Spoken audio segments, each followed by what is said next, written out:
Hi guys, I'm Asif Ali and watching CGHOW video. Today I create this very cool fluidy effect in material using a single texture and lots of parameter.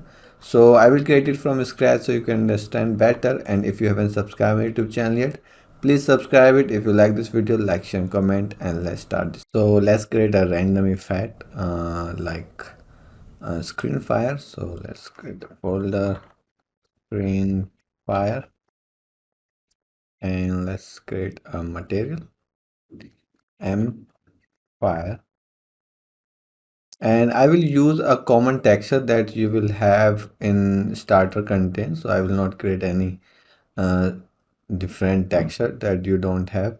So in the starter content you need to search texture, and you will find this smoke tile. If I press Ctrl B, this is the location, starter content and texture, and then you will find this.